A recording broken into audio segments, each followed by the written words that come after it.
শুভ সকাল আমার প্রিয় বন্ধুরা, তোমরা সবাই কেমন আছো? আশা করি সবাই ভালো আছো, সুস্থ আছো। আর আমরাও বেশ ভালো আছি। নদিয়া জেলার ছোট্ট একটি গ্রাম থেকে আমি লিপি আমার ব্লগ চ্যানেলে তোমাদের সকলকে জানাই অনেক অনেক স্বাগত, অনেক অনেক ভালোবাসা। আজকে যখন ঘুম থেকে উঠি ঘড়ির কাঁটায় ওই সময় হয়েছে 6টা মতো, আর 6টা থেকে আমি আমার কাজ শুরু করেছি তোমাদেরকে সাথে নিয়ে। আশা করছি ভিডিওটি তোমাদের ভালো লাগবে, আর ভিডিওটিকেও স্কিপ করে না দেখে পুরো ভিডিওটি দেখার অনুরোধ রইল তোমাদের কাছে। দেখো, প্রথমেই আমি বিছনাটা গুছিয়ে নিলাম, গুছিয়ে ঝেড়ে ঝুড়ে জানালাটা খুলে দিলাম। আর জানালায় দেখো কয়েকদিন যাবৎ একটু পরিষ্কার করা হয় না, তার জন্য দেখো ঝাঁটা দিয়ে যে মাকড়সাগুলো পড়ে সেইগুলো আমি পরিষ্কার করে নিলাম। এদিকে তো রান্না হয়ে গেছে, রান্না করে রেখে চলে গেছিলাম, তার জন্য দেখো এবার রান্নাঘরটা আমি ভালো করে পরিষ্কার করে নেব। চলো রান্নাঘরটা আমি এবার ভালো করে পরিষ্কার করে নেব, তোমরা দেখতে থাকো। আমার যেহেতু সকালে সকালে রান্না করতে হয়, তার জন্য আগে রান্না করে দিয়েছি। কর্তামশাই খেয়ে কাজে চলে গেছে। যেহেতু এখন প্রচণ্ড গরম পড়ছে, রান্না করে গিয়ে একটু ফ্যানের কাছে বসেছিলাম, একটু হাওয়া খেয়ে এসে তারপরে আমি কাজ শুরু করে দিয়েছি। দেখো রান্নাঘরের সব জিনিসপত্রগুলো আমি নামিয়ে নিয়েছি ধোয়ার জন্য, আর এদিকে গ্যাসটা রয়েছে, সে গ্যাসটা মুছে নিচ্ছি। এখন দেখো থালা বাসনগুলো আমি ধুয়ে নেব, সেই রকমই করছে। এখন মনে হচ্ছে কে যেন ডাকছে বাইরে থেকে। দেখো আমার মা এসেছে, আমি তো জানি না, আগের থেকে তো ফোন করেনি যে মা আসবে, হট করে আজ মা চলে এসেছে। তাই দেখো আমার ছেলে ব্যস্ত যে আমার মা কি কি নিয়ে এসেছে। ছেলে দেখো ব্যাগ থেকে সব টেনে টেনে বের করছে। ওই প্লাস্টিকটার মধ্যে মা কচুর শাক নিয়ে এসেছিলো। দেখো মা বসে পড়েছে এসেই কচুর শাক বানাতে, ওদিকে মটরের ডাল বসিয়ে দিয়েছে। আমি আবার ছাদে চলে আসলাম, ছাদে এসে যে জিরেগুলো এনেছিল কর্তামশাই, সেই জিরেগুলো রোদে দিয়ে দিলাম যেহেতু তাহলে মচমচা হবে। আর এদিকে দেখো সেই এঁটোটা মুছে নিয়েছি। মার কিন্তু এদিকে ডালটা বাদ দেবে বলে নামিয়ে রেখেছে, এর জন্য আদা আর জিরে বেটে ডালটা রান্না করবে উচ্ছে দিয়ে, আর রান্না করবে তোমার কচুর শাক। এইদিকে দেখো মা পরোটা আর ঘুগনিও নিয়ে এসেছে, তা আমি এক এক করে সব ঢেলে রাখছি। এদিকে কর্তামশাই তো কালকে মিষ্টি নিয়ে এসেছিল, সেই মিষ্টিগুলো তো ঢালা হয়নি, তা ভাবলাম মিষ্টিগুলোও ঢেলে রাখি একেবারে। মিষ্টিগুলো ঢেলে তারপরে আমি ওই কৌটোতে রাখবো চানাচুর। এই চানাচুরটা কিন্তু আমার মা এনেছে।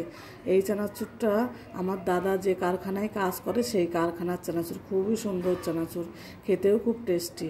তারপরে মা দেখো এনেছে তরমুজ, লিচু, ছেলের জন্য সব কিছুই নিয়ে এসেছে। সে শুধু ছেলের জন্য নয়, আমাদের জন্যও এনেছে। ওদিকে কিন্তু যে বাসনগুলো আমি নামিয়ে রেখেছিলাম, মা এসেছিল উঠে পড়েছিলাম, সেই বাসনগুলো কিন্তু মেজে নিয়েছি। মেজে নিয়ে দেখো এখন উপর করে দিলাম, জলটা ঝরে যাবে। তারপরে আবার যেহেতু কিছু বাসন হয়েছিল, মা রান্না করছে, এদিকে দু একটা বাসন হয়েছিল, এই বাসনগুলো আমি এখন মেজে নিচ্ছি। মা তো ওদিকে রান্না বসিয়েছে, মা এসে একটু রেস্ট নিয়েই দেখো রান্না বসিয়ে দিয়েছে। না আমি তো জানতাম না যে মা আসবে, আর আমি দুপুরে রান্না করব, সেই রকমই সকালে আজকে শুধু সেদ্ধ ভাত রান্না করেছিলাম।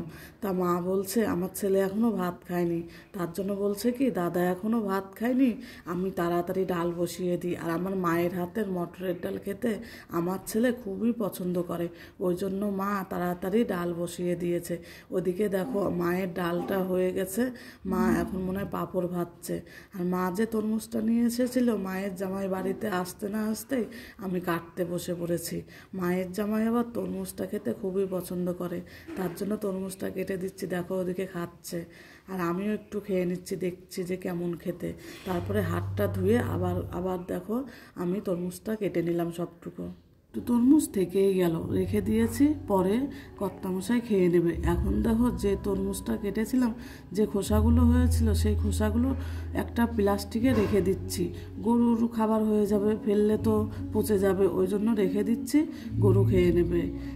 তা এখন দেখো মালগুলো খুলছে আমার কর্তা, আর আমার মা দেখো মালগুলো তুলে নিচ্ছে। আমি যেহেতু এদিকে কাজ করছি, ওই জন্য মা বলছে দে আমি তুলে দিই, ওই জন্য দেখো মালগুলো তোলা হয়ে গেছে। এবার আমার স্নান ধান সেরে এসে তারপরে ভাবলাম যে জামা কাপড়গুলো রয়েছে কয়দিন ধরে কেচে রেখেছি, সেগুলো একটু গুছিয়ে নিই। দেখো সেগুলো আমি এক এক করে গুছিয়ে নিচ্ছি। আর জানো তো আমার মা এসে একটুও বসে থাকে না, শুধু বলে দে এ কাজ করে দিই ও কাজ করে দিই। আমি বলছি না করতে হবে না, তুমি তো বাড়িতে কাজ করো, আমি করছি এইটুকু কাজ। বলছে এ আবার কাজ নাকি, এইটুকু কাজ করলে কি হবে, দে করে দিই। মা এখানে কাজ করবো ওখানে কাজ করবে, একটু ঘর ঝাড় দেবে, একটু উঠান ঝাড়ু দেবে, এইসব কাজ আমার মা করে শুধু। তা দেখো এখন অনেক জামা কাপড় নিয়ে বসে পড়েছি, গাবলার মধ্যেও দেখো অগোছালো জামা কাপড় রয়েছে, র্যাকের মধ্যে রয়েছে। ওই জন্য ভাবলাম সব জামা কাপড়গুলো গুছিয়ে গাবলারটা গাবলায় রাখি আর র্যাকের মধ্যে কাঠটা র্যাকের মধ্যে রাখি। দেখো এখন আমার গোছানো হয়ে গেছে। যে ব্যাগগুলো দেখছো এই ব্যাগগুলো জানো তো আমি পয়লা বৈশাখে সব হালখাতা ছিল, সবাই একটা করে মিষ্টির প্যাকেটে এর মধ্যে ভরে ব্যাগ ধরিয়ে দিয়েছে। ভালোই হয়েছে, ব্যাগে আমার হয়ে গেল। এখন দেখো আমি জিনিসগুলো এক এক করে গুছিয়ে নিচ্ছি, যেহেতু ভাঁজ করে রেখেছি। এখন দেখো র্যাকের মধ্যে রাখলাম। আর বিছানার চাদরটা আমি তোমার ওই গাবলার মধ্যে রেখে দিলাম, যেহেতু বিছানার চাদরটা আবার কালকেই লাগবে পাতবো, তার জন্য উপরে রেখে দিলাম। আর এখন দেখো ওই ব্যাগটা দিয়ে ঢেকে রাখলাম, যেহেতু ধুলো টুলো পড়বে ওই জন্য ব্যাগ দিয়ে ঢেলে ঢেকে রাখলাম, ব্যাগের মধ্যে পড়বে। এদিকে দেখো আমার রান্নাঘরটা কিন্তু পরিষ্কার পুরো, বাসনগুলো এখানে উপর করে রেখেছি, গ্যাসটা মুছে ফেলেছি, তারপর সব কাজই কমপ্লিট হয়ে গেছে। এখন বিকালে কিন্তু ছাদে চলে এসেছি, মা আর মেয়ে মিলে দেখো ছাদে এসে কী করছি। আমি যে বড়িগুলো রোদে দিয়েছিলাম সেই শীতের সময় রোদে দিয়ে রেখে দিয়েছি, সেগুলো তার রোদে দেওয়া হয়নি, সেগুলো দেখো কৌটোতে তুলে রাখছি। মাও কটা দিয়েছিল সেগুলোও আলাদা রোদে দিয়েছিলাম, আর আমি যে বড়ি দিয়েছিলাম সেগুলোও আলাদা রেখেছিলাম, ওই জন্য 2 কৌটোতে দেখো ভরে ফেললাম। আর ওদিকে যে জিরেগুলো আমার কর্তা নিয়ে এসেছিলো দেখো 1 কৌটো হয়েছে, এই কৌটো আমি ধুয়ে দিয়েছিলাম। এখন দেখো আমি ভরে নিয়েছি। আর এই জামা কাপড়গুলো তুলতে গিয়ে দেখি কি ভেজাই আছে, যেহেতু কর্তা বাড়ি আসলে কেচেছি ওই জন্য ভেজা আছে। আর এইগুলো তো আগেই কেচেছিলাম, এইগুলো সব শুকিয়ে গেছে। দেখো এখন তুলে নিচ্ছে, এইগুলো নিয়ে এসে নিচে এসে ভাবছি ভাঁজ করে রাখি একবারে, যেহেতু ওগুলো নামানো আছে, র্যাক আছে, গাবলা আছে, ওখানে একবারে ভাঁজ করে রেখে দিই।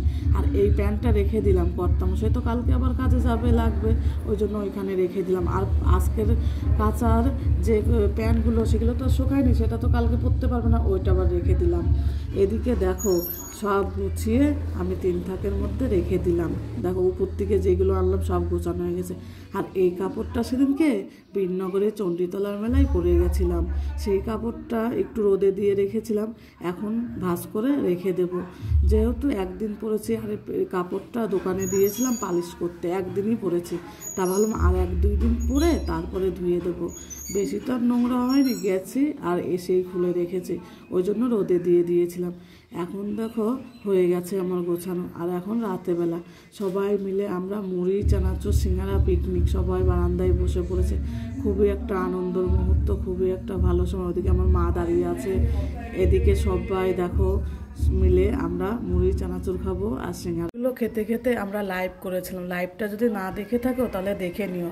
ভিডিওটি আমি এই পর্যন্ত রাখছি, টাটা।